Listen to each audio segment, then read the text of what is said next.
Investigações extensas e evidências cuidadosamente coletadas são fatores-chave que solucionam muitos mistérios. Às vezes, a verdade de uma história só aparece após uma confissão. Número 10. Em 30 de janeiro de 2026, o influenciador francês Cyril Schreiner revelou para seus milhões de seguidores que seu cachorro de estimação, Albert, havia sido sequestrado. Por semanas, ele registrou seus esforços para recuperar seu cachorro até anunciar que Albert estava de volta, são e salvo. Uma semana após Albert voltar, Schreiner confessou quem estava por trás do crime. Schreiner ficou famoso nos anos 2010 por postar vídeos de dublagem e pegadinhas no Instagram. Os vídeos trouxeram alguma fama, mas o destaque na internet veio por causa de Albert. Albert é um pequeno pug que frequentemente aparece em seus vídeos, roubando comida e causando confusão para seu dono. O cachorro ficou muito popular, sendo reconhecido por mérito próprio.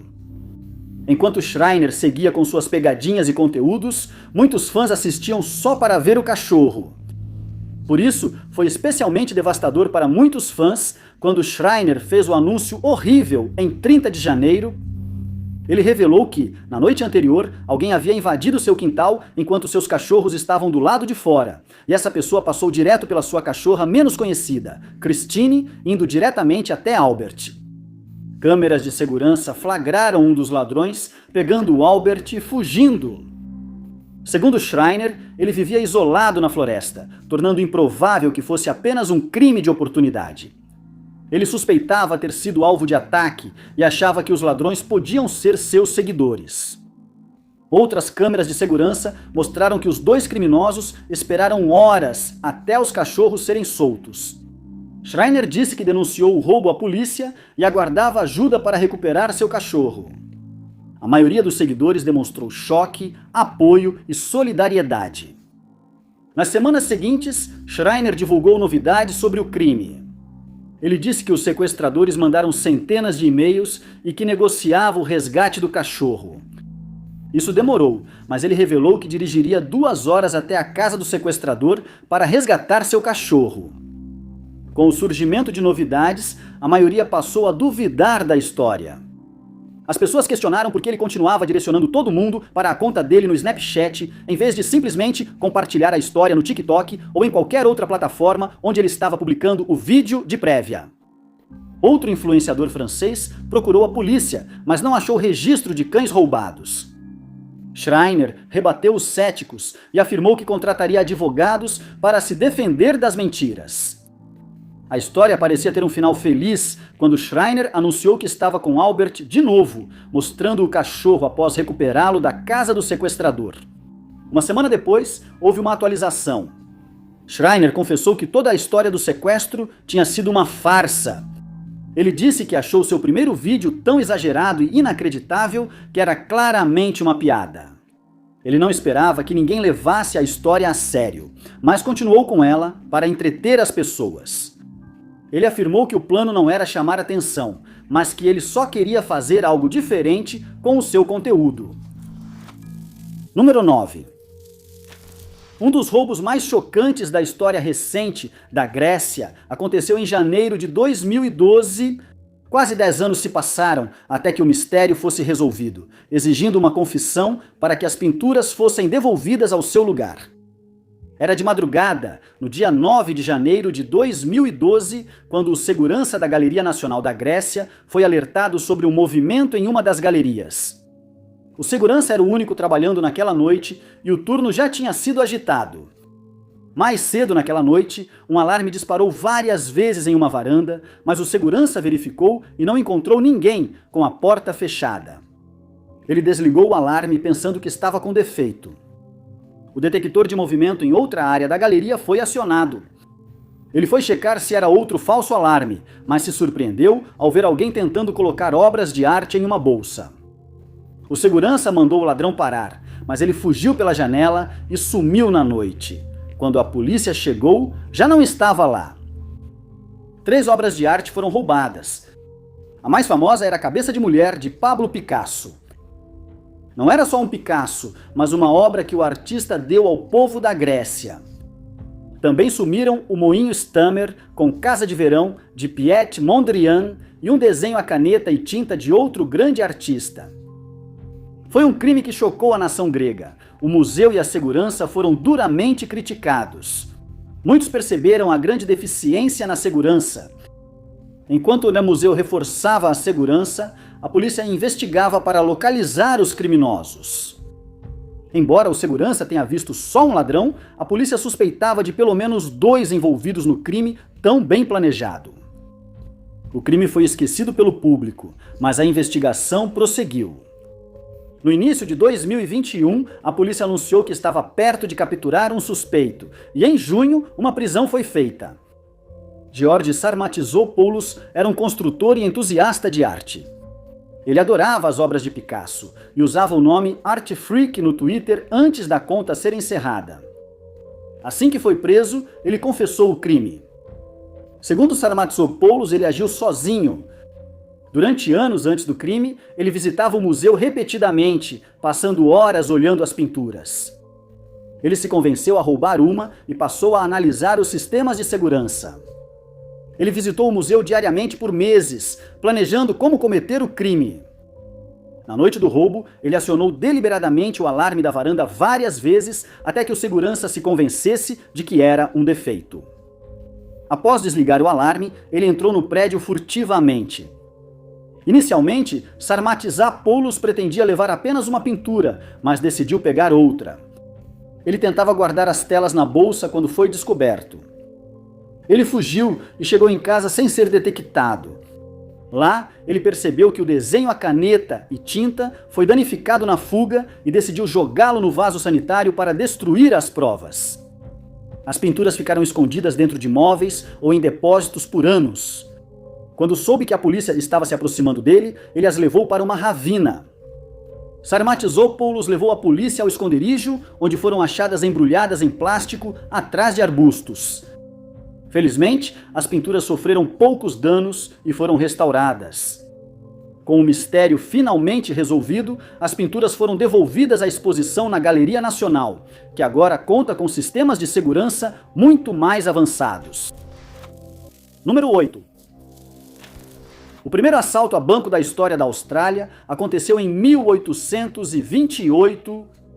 Ajustado pela inflação, também é o maior roubo da história do país. E só foi resolvido quando um dos culpados confessou. O Banco da Austrália ficava em uma casa de 2 andares adaptada na George Street, em Sydney.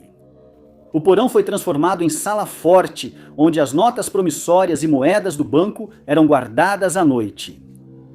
Na manhã de 15 de setembro de 1828, os funcionários do banco chegaram e encontraram a sala forte em completo desarranjo. Cofres e caixas foram arrombados, moedas e notas roubadas e um buraco aberto na lateral da sala. Ao atravessarem o buraco, os investigadores viram que ele dava em um cano de esgoto perto do porão. Um total de 14 mil dólares em notas e moedas havia sido roubado, o equivalente a dezenas de milhões de dólares em dinheiro atual. Algumas ferramentas haviam sido deixadas para trás, junto com garrafas e moedas que foram derrubadas pelos culpados, mas nenhum indício para os detetives do século XIX trabalharem. A polícia e o banco agiram rápido para tentar recuperar o dinheiro. O banco ordenou o recolhimento de todas as suas notas e imprimiu novas moedas para substituí-las. Qualquer pessoa que fosse ao banco com notas antigas, mas não conseguisse explicar como havia conseguido o dinheiro, era presa. Essas pessoas não tinham relação com o roubo e as notas não foram levadas no assalto, mas ainda assim os tribunais aplicaram anos de deportação como punição. Só uma parte do dinheiro roubado no assalto foi encontrada. Parte havia sido escondida nas vigas do teto de um banheiro, enquanto um órfão brincando perto do porto encontrou 2.959 escondidos atrás de algumas pedras. As autoridades criaram um novo plano para solucionar o mistério. Qualquer um dos ladrões que confessasse e entregasse seus cúmplices receberia $100, um perdão e transporte gratuito de volta para a Inglaterra.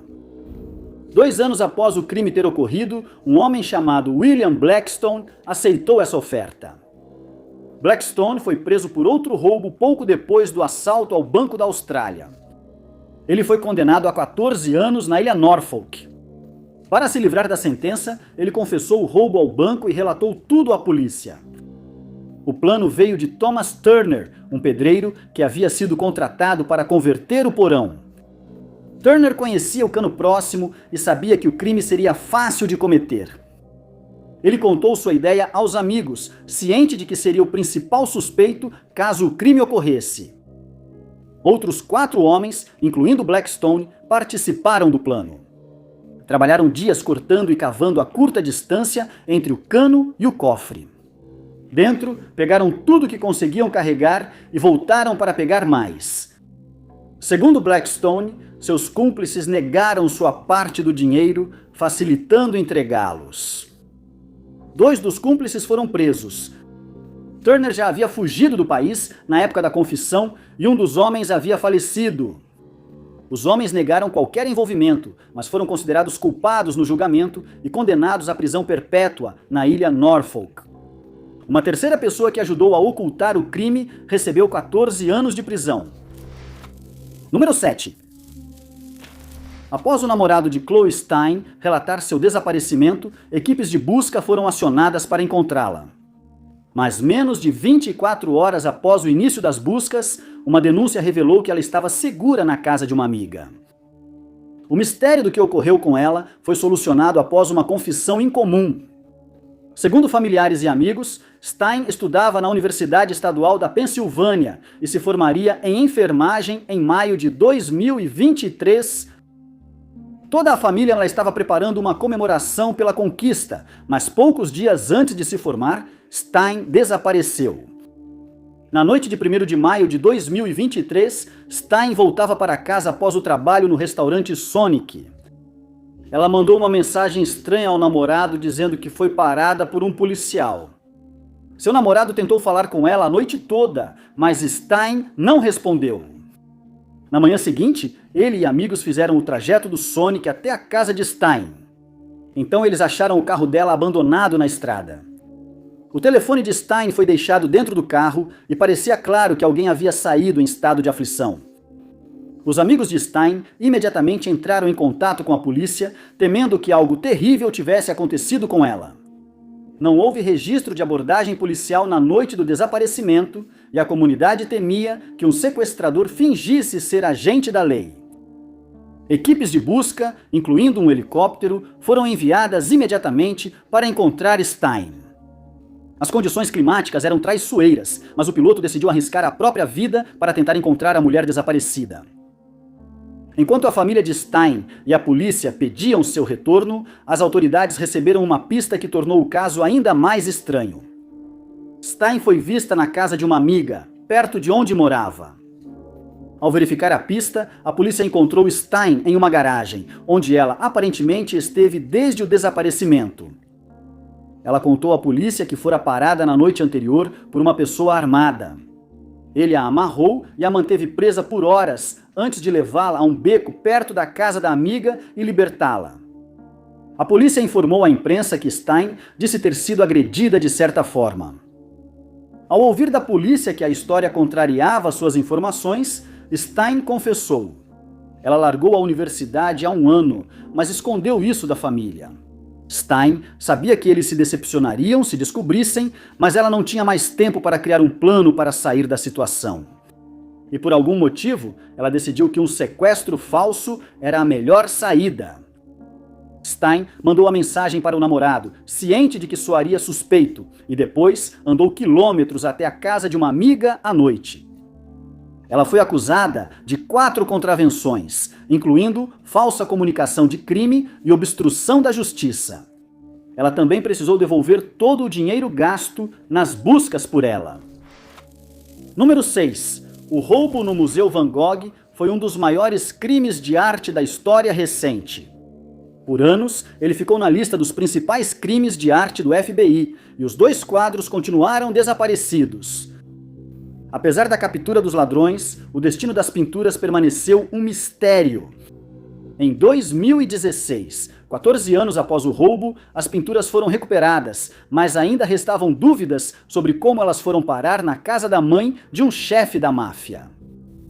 A confissão tardia de um culpado finalmente resolveu o mistério. A polícia prendeu Octave Durham e Hank Beasley em 2003. Os dois homens passaram 6 semanas gastando muito, comprando carros e joias com dinheiro de origem desconhecida. Eles já estavam no radar da polícia, mas os gastos aparentemente confirmaram algum tipo de atividade ilegal, e eles foram presos.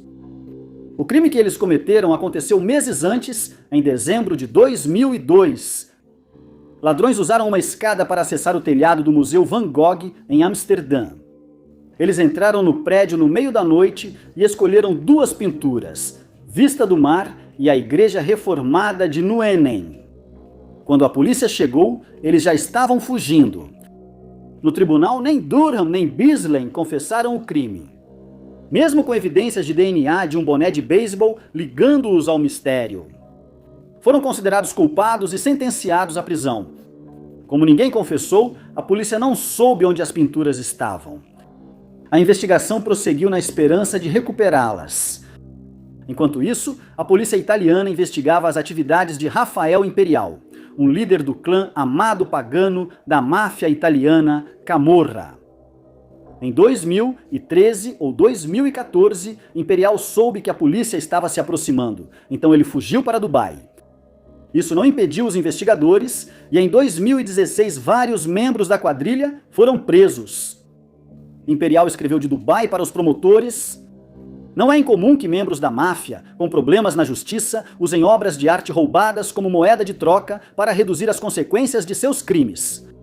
Era isso que Imperial tentava fazer agora. Ele afirmou saber onde estavam as 2 pinturas roubadas de Van Gogh. A polícia afirmou à mídia que já suspeitava que Imperial roubara as obras de arte. Então a carta não foi surpresa. Eles invadiram a casa da mãe dele e encontraram as 2 pinturas embrulhadas em tecido. Foi só agora que Durham decidiu confessar. Ele contou que ele e o amigo não sabiam o valor das pinturas roubadas, apenas pegaram o que era menor e fácil de carregar. Durham carregou a pintura do mar, mas quando saiu do prédio, caiu com força no chão e danificou o canto da peça. Ao saírem, os criminosos usaram o rádio da polícia para monitorar os movimentos dela. Depois, tiraram as balaclavas e passaram de carro pela polícia como se nada estivesse errado. Durham afirmou que eles tentaram vender as obras de arte para outro membro de uma quadrilha do crime organizado, mas esse homem perdeu a vida no dia em que o negócio deveria acontecer. Imperial foi a próxima opção deles. Ele pagou apenas 350 mil libras pelas pinturas e os 2 homens levaram 6 semanas para gastar todo esse dinheiro. Número 5. Durante décadas, a reitoria de Borley, em Essex, era conhecida como a casa mais assombrada da Inglaterra. Dizia-se que ali viviam muitos espíritos e poltergeists, como o de uma freira que morreu tentando fugir com um amante secreto. Mas, com o tempo, inúmeras confissões revelaram o quanto dessa assombração era uma completa invenção. A reitoria foi construída em 1862 e serviu como residência para o reverendo local até 1935. Nesse período, 3 famílias diferentes moraram na casa, cada uma com experiências paranormais únicas. A família Bull foi a primeira a relatar ter visto o fantasma de uma freira assombrando a passagem perto de sua casa. A família Smith mudou-se em 1927 e também ouviu ruídos simples e inexplicáveis que evoluíram para a atividade poltergeist quando trouxeram um investigador paranormal para pesquisar. A última família, os Foesters, presenciou a atividade mais volátil e assustadora. A reitoria ficou famosa em 1929, quando o investigador paranormal e jornalista Harry Price chegou. Os Smiths procuraram o Daily Mirror, esperando encontrar alguém que explicasse os fenômenos misteriosos. Em vez disso, enviaram Price, que parecia atrair atividade paranormal. Ele escreveu vários artigos sobre suas experiências aterrorizantes, tornando a reitoria de Borley famosa no país. A família Smith deixou a casa porque não suportava os caçadores de fantasmas que iam à reitoria. Hoje, a atividade mais conhecida vem da família Foster. Quem quer que fosse o fantasma, parecia ter especial interesse em Mary Ann, esposa do novo reverendo. Arranhões e hematomas surgiam em seu corpo e o fantasma parecia chamar seu nome. As imagens mais conhecidas da reitoria de Borley eram rabiscos nas paredes que sumiam sozinhos. A atividade estranha foi um mistério por anos até Mary Ann fazer uma confissão incomum. Não só a família Felster morava na reitoria de Borley. Eles moravam com Frank Peerless, com quem Mary Ann tinha um caso. O casal usou a fama de assombrada do lugar para esconder o que fazia. A confissão de Mary Ann resolveu parte do mistério, mas não explicou toda a atividade paranormal que teria ocorrido antes do casal se mudar. Após a saída dos Felsters, Harry Price mudou-se para a reitoria com uma equipe para investigar a assombração. Eles reuniram muitos dados que Price usou como prova da assombração. Céticos afirmaram que os dados eram eventos facilmente falsificáveis e não havia registro de mosteiro ou freira misteriosa no local da reitoria. Após a morte de Price, a Sociedade de Pesquisas Psíquicas analisou suas anotações e descobriu que ele era responsável pela maioria das atividades. Ele viu uma oportunidade de se tornar famoso, então criou o local mais assombrado da Grã-Bretanha para investigar. A atividade paranormal inicial podia ser explicada por coisas como roedores nas paredes, a imaginação ativa das crianças e a acústica incomum do prédio. Foi só quando Price chegou que as coisas pioraram, objetos sendo arremessados e itens desaparecendo. O próprio Price jamais admitiu a farsa. Em 2000, parecia que uma explicação definitiva surgira com o livro de Louis Mayerling. Mayerling foi inquilino da casa na época da família Bull e, em seu livro, admitiu ter ajudado na farsa, chegando a se vestir de cocheiro sem cabeça para dar credibilidade à história. Mas a questão é que até mesmo essa confissão agora foi considerada uma farsa pelos especialistas em Borley. Infelizmente, a reitoria de Borley foi incendiada em 1938 e qualquer pessoa envolvida em alguma farsa já havia falecido. A verdade exata sobre a suposta assombração provavelmente nunca será conhecida, mas a confissão de Mary Ann mostra que as atividades posteriores não eram misteriosas. Número 4. A vila de Brattleby, na Inglaterra, é composta por apenas 45 casas e 100 moradores. Mas em 2003, a pequena vila ganhou manchetes nacionais quando dezenas de gnomos apareceram nos jardins. Por mais de 10 anos, o caso foi um mistério até uma confissão em leito de morte resolvê-lo. Os gnomos chegaram pela primeira vez no verão de 2003. Moradores de 14 casas acordaram e encontraram seus jardins cheios de pequenas estátuas. Era uma cena bizarra e que atraiu equipes de notícias de todo o país. Era mais comum encontrar gnomos roubados de jardins do que deixados neles, e suspeitou-se que pudessem ter sido levados de outro lugar. A polícia local avisou que quem roubasse gnomos poderia ser processado. Porém, não existiam evidências de roubos de gnomos na região. Uma nova teoria dizia que esses gnomos vinham de um vendedor com excedente que precisava descartá-los. Se esse fosse o único incidente, essa talvez ainda fosse a teoria principal. Quando mais gnomos surgiram do nada no ano seguinte, o conselho da vila percebeu que algo diferente ocorria. Dessa vez, os gnomos deixaram um bilhete pedindo um bom lar a quem os encontrasse. No ano seguinte, os gnomos apareceram ao lado de uma placa na beira da estrada, dando boas-vindas aos motoristas em Brattleby. Alguns começaram a suspeitar do líder do conselho, mas ele afirmou não ter envolvimento na brincadeira. Ele disse à imprensa local que Brattleby não era uma vila de gnomos. Suspeitaram de um brincalhão local, que só sorriu quando questionado sobre o caso. Nunca houve prova de que ele estava por trás dos gnomos. Outro possível suspeito era um colecionador de gnomos de uma vila próxima. Nos anos seguintes, os gnomos continuaram a aparecer de vez em quando, mas quem os deixava nunca foi visto. Em 2013, 10 anos depois, os moradores finalmente tiveram uma resposta. Peter Layton, funcionário público aposentado, faleceu de câncer naquele ano. No funeral dele, o filho fez um discurso e confessou a brincadeira. A ideia foi de Peter, que sempre gostou de fazer os outros rirem. Ele achou engraçado imaginar as pessoas abrindo as cortinas de manhã e vendo gnomos no gramado. Peter comprou os duendes e chamou seu filho David e o amigo dele para a pegadinha. Eles tinham um mapa da vila e anotavam perigos como refletores, cachorros e cascalho barulhento. Os rapazes iam de casa em casa com os duendes na sacola, cuidando para não serem vistos. Peter chegou a se dar um duende para não levantar suspeitas sobre sua participação na brincadeira. Quando a da imprensa chegou para cobrir a história, Peter achou tão engraçado que decidiu repetir a brincadeira no ano seguinte. Quando David confessou e resolveu o mistério, as risadas aumentaram e ele achava que seu pai teria adorado. Número 3. George Adomsky foi um dos primeiros a ganhar fama como suposto contatado por alienígenas. Adomsky dizia ter sido visitado por alienígenas de Marte, Vênus e Saturno, viajado em uma nave e aprendido com eles. Uma evidência fundamental das alegações de Adomsky era uma carta de apoio de um membro do Departamento de Estado dos Estados Unidos em papel oficial com selo.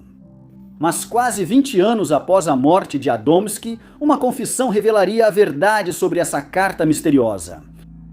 Adomsky afirmou ter sido contatado por alienígenas nos anos 50. Antes, ele dizia ter registrado vários OVNIs com sua câmera e palestrava afirmando que o governo dos Estados Unidos confirmou alienígenas nos anos 40. Em 1952, ele afirmou ter conhecido um homem chamado Orton de Vênus, enquanto estava no deserto da Califórnia com amigos. A partir daí, Adomsky encontrou Orton e outros alienígenas diversas vezes. Disseram a ele que a maioria dos planetas no universo tinha vida alienígena semelhante à da Terra. Os humanos poderiam viver em outros planetas tão facilmente quanto nas montanhas da Terra e se aclimatariam rapidamente. Adomsky aprendeu principalmente sobre os humanos amarem e superarem diferenças e conflitos. Sem surpresa, a maioria descartou suas afirmações. Fotos de naves alienígenas eram logo descartadas como objetos terrestres conhecidos, como a luz de criadouro de pintinhos usada para aquecer filhotes. Adomsky não tinha provas físicas, e o que alegava sobre outros planetas contrariava o conhecimento humano existente. Nem outros ufólogos acreditavam nas afirmações de Adomsky. Mas, em dezembro de 1957, Adomsky apresentou a melhor prova que conseguiu sobre suas experiências. Ele recebeu uma carta de R.E. Strafe, do Comitê de Intercâmbio Cultural do Departamento de Estado dos Estados Unidos. Strafe disse que acreditava nas alegações de Adomsky e que o Comitê de Intercâmbio Cultural encontrou várias evidências que as apoiam.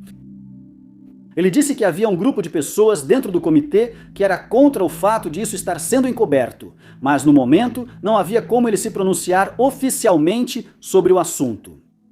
Strafe afirmou que o comitê em breve mudaria sua posição oficial e a verdade sobre alienígenas e OVNIs seria revelada. Ele se ofereceu para encontrar Adomsky em Washington. A carta chegou em papel oficial do Departamento de Estado, com selo do departamento e carimbo postal de Washington, D.C. Adomsky acreditava que a carta dava legitimidade às suas alegações, e ele frequentemente a mostrava durante suas palestras sobre OVNIs. Repórteres e ufólogos procuraram o Departamento de Estado e o FBI para confirmar a autenticidade da carta. A resposta foi que não existia nenhum comitê de intercâmbio cultural e certamente ninguém com o nome de R.E. Strafe. As negativas não impediram Adomsky de divulgar sua carta. Alguns achavam que era farsa. A suspeita recaiu sobre Gray Barker, outro ufólogo e conhecido brincalhão. Mas Barker negou envolvimento com a carta. A verdade só foi revelada após a morte de Barker. O editor da Saucer News, Jim Moseley, confessou que ele e Barker haviam cometido a farsa. Ela foi escrita na máquina de Barker, usando o papel timbrado oficial obtido de um familiar de um amigo. Barker quebrou a máquina de escrever para esconder a fraude. A confissão veio quase 2 décadas depois que Adomsky faleceu. Se ele acreditou na carta o tempo todo, ou se sabia que havia algo errado, isso nunca foi revelado. Número 2. O roubo do Abóbada Verde de Dresden, em 2019, foi um dos maiores assaltos a museus da história moderna da Europa. Joias históricas inestimáveis foram roubadas do Museu de Dresden por uma quadrilha experiente. Especialistas temiam que os itens fossem desmontados e perdidos, mas confissões permitiram recuperar a maior parte da coleção. Os ladrões agiram nas primeiras horas do dia, 25 de novembro de 2019. Antes das 5h da manhã, um incêndio começou na Ponte Augustus, próxima dali. Um painel de disjuntores pegou fogo e a área ao redor ficou escura. No museu, luzes e alarmes se desligaram, mas as câmeras de segurança continuaram funcionando. Os seguranças viram quando pessoas arrombaram um portão e foram para a abóbada verde. Aqui estava guardada a coleção de artefatos mais valiosa da Saxônia. Os seguranças foram orientados a não enfrentar os ladrões, apenas acionar a polícia. Foram 9 minutos até a chegada da polícia, e nesse tempo os ladrões quebraram vitrines e puxaram artefatos cravejados de joias com linha de pesca. Depois, borrifaram a sala com espuma de extintor, destruindo provas valiosas. Quando a polícia chegou, os homens já tinham partido. Uma investigação policial encontrou um Audi queimado por perto, o último rastro dos homens. Os itens roubados foram estimados em centenas de milhões de euros, mas o valor histórico os tornava inestimáveis. Eles não podiam ser vendidos no mercado aberto e, sem um comprador certo, provavelmente seriam desmontados para peças. Com o passar do tempo após o roubo, parecia cada vez mais improvável recuperar os artefatos. Em dezembro de 2020, a polícia finalmente fez prisões relacionadas ao crime. 5 integrantes de uma quadrilha notória foram presos. Eles pertenciam ao clã Remo, família envolvida em vários roubos de grande repercussão. Uma das pessoas detidas já era suspeita de outro grande crime, o roubo de uma moeda de ouro gigante de outro museu alemão. A moeda foi cortada e vendida em partes, aumentando a preocupação com o destino do tesouro de Dresden. Nos 2 anos seguintes, a polícia seguiu reunindo provas. Havia DNA na cena do crime, ligando os homens ao caso e uma conexão comprovada com um dos carros de fuga. Mas o verdadeiro avanço veio em dezembro de 2022. Os advogados de defesa entraram em contato com os promotores com uma proposta surpreendente. Para uma pena menor, os homens confessariam e indicariam onde o tesouro estava. Com pressa de recuperar os artefatos, os promotores fizeram um acordo. Dezenas de itens foram recuperados, entre eles uma espada com diamantes, mas o diamante branco de Dresden seguia desaparecido. No tribunal, os homens deram confissões contraditórias e não explicaram como cometeram o assalto. Confessaram ter cortado um pedaço da grade dias antes e depois o recolocaram com fita adesiva. Mas detalhes fundamentais do crime ficaram sem resposta. Mesmo com essas lacunas, a confissão foi aceita e eles condenados a 4 a 6 anos de prisão. Muitos dos artefatos foram recuperados em más condições, mas especialistas em arte estavam esperançosos de que o trabalho de restauração permitiria que eles fossem colocados novamente em exibição. Alguns artefatos roubados ainda estão desaparecidos e seu estado permanece um mistério. Número 1. Em 2005, um homem entrou em uma delegacia em Queensland, Austrália. Ele foi lá confessar e solucionar um mistério sem resposta por mais de 60 anos. 66 anos antes, um crime estranho chocou a comunidade de Mount Isa. Mount Isa era uma cidade remota no interior de Queensland, fundada para apoiar uma mina de cobre, ainda o principal empregador local. Em 1938, toda a economia local era sustentada por essa mina. 31 de agosto seria um ótimo dia para a comunidade. Um trem de Townsville trazia encomendas, inclusive a folha de pagamento da mina. Quando o trem chegou, o dinheiro não estava lá. A investigação do roubo começou imediatamente. As malas foram vistas pela última vez quando o trem parou em Cloncurry, a cerca de 335 quilômetros, localizada aproximadamente na metade do caminho entre Cloncurry e Mount Isa, estava a cidade de Duchess, onde o trem também parou.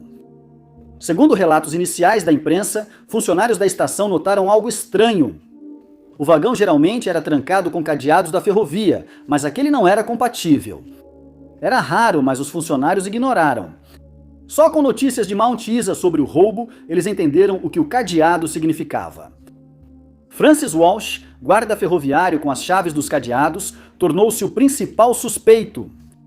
Francis Walsh viajou de trem entre Cloncurry e Dutchess antes de outro guarda assumir o restante do trajeto.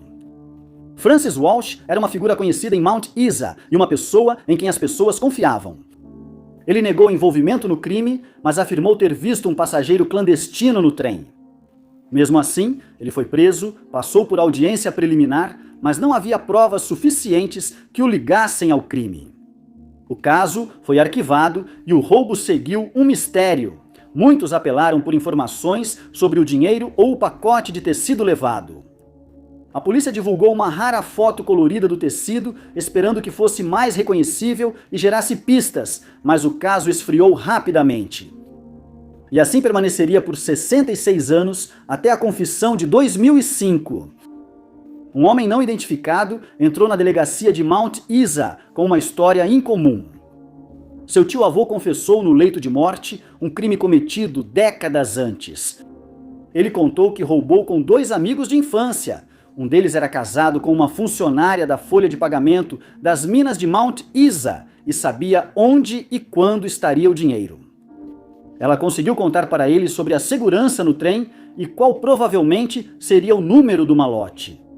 Nunca divulgaram o real envolvimento dela no plano. O plano era que 2 homens pulassem no trem ao sair de Dutchess, enquanto o outro os seguia a cavalo. A confissão dizia que um dos homens quebrou o cadeado e colocou o outro no lugar. Embora seja possível que isso tenha acontecido antes do trem sair da estação. De qualquer forma, eles conseguiram entrar no vagão e imediatamente sabiam o que estavam procurando. Depois de sair do trem, eles cavalgaram até Kemuil, uma cidade a 160 quilômetros do outro lado de Mount Isa. Um cavalo só não faria toda a viagem, então trocaram de cavalos várias vezes para chegar a Kemuil antes do anoitecer. No local, sentaram-se no bar e fizeram questão de serem notados. Era inacreditável que eles fizessem uma viagem tão longa em tão pouco tempo, por isso ninguém suspeitou que estavam por trás do crime. Os homens usaram o dinheiro para garantir o futuro. Quando a polícia soube da confissão, nenhum deles estava vivo. O dinheiro nunca foi recuperado e ninguém foi responsabilizado pelo crime. Porém, as respostas para o mistério foram finalmente reveladas. Obrigado por assistirem, pessoal. Se você gostou deste vídeo, não esqueça de clicar no botão de curtir. Não esqueça de se inscrever e ativar o sininho para receber todos os nossos próximos vídeos. Meu nome é Top 5 Unknowns e nos vemos no próximo.